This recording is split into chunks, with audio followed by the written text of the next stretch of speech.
¿Cuál es el índice de la superpoblación carcelaria en Latinoamérica? La pregunta es interesantísima y seguramente con cifras nos va a permitir entender ese contraste que existe. Por un lado, la Comisión Interamericana de Derechos Humanos con 2 informes en el año 2013 sobre el hacinamiento penitenciario en Latinoamérica, donde ya comenzaban a encenderse las alarmas.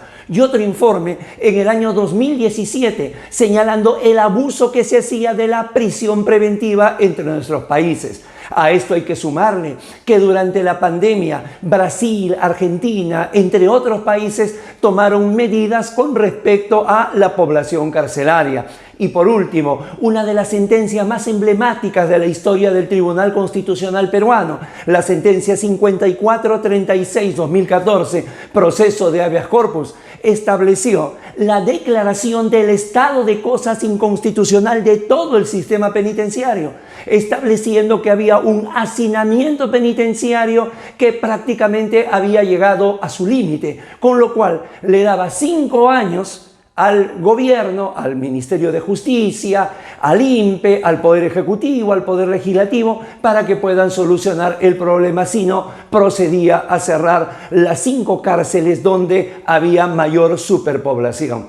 Y han pasado más de 3 años de aquella sentencia y no hay siquiera el primer paso. Esto además hay que contrastarlo con que en México se realizó la reforma constitucional para lograr la prisión preventiva oficiosa, algo que recientemente ya ha observado la Corte Interamericana de Derechos Humanos y que está en plena ejecución. Y por otro lado, el nefasto decreto legislativo 1307 de finales del año 2016 en el Perú, donde se establece que para determinados casos la prisión preventiva podría extenderse hasta 48 meses, esto es, 4 años encerrado para ver si merece o no merece realmente el encerramiento. Sin embargo, más allá de todo esto, nos parece que el mostrar las cifras va a hacer esto algo verdaderamente sólido. Veamos.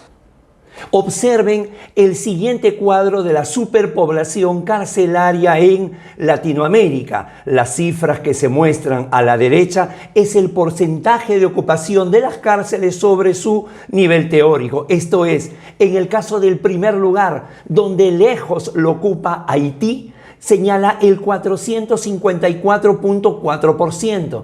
Esto significa que el espacio destinado, los recursos para alimentación, medicina y otro, que son para 10 internos, en ese lugar la demanda y la ocupación es de 45. Y luego continúan, segundo lugar Guatemala, tercer lugar Bolivia y cuarto lugar Perú.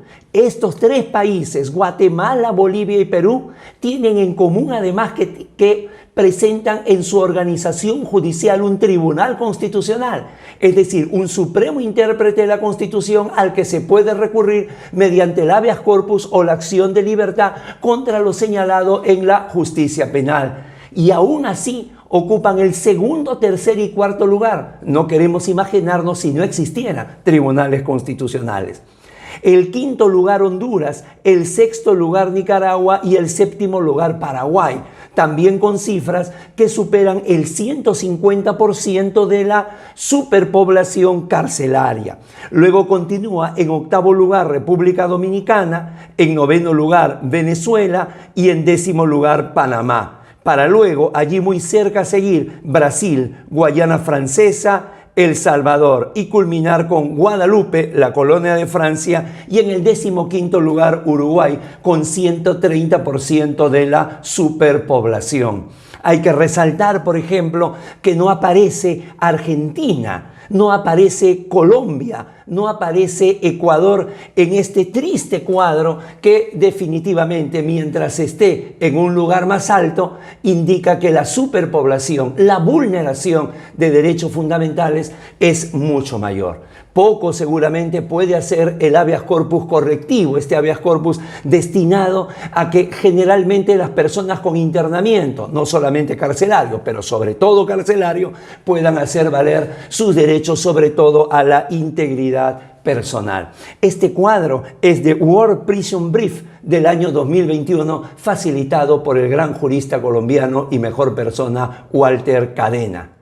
Sin lugar a dudas, una gran diferencia entre lo que viene a ser las expectativas que se tiene en un Estado constitucional de derecho, con el respeto, protección y eficacia de los derechos fundamentales, y otra cosa, la erosión, el desgaste, la destrucción que realiza, entre otras cosas, el populismo punitivo. Suscríbase a Tribuna Constitucional y encontrará siempre una dosis diaria de derecho. Además, recuerde que todo esto es posible gracias al apoyo que nos brinda EGACAL Escuela de Derecho. Han sido muy amables, muchísimas gracias. Permiso.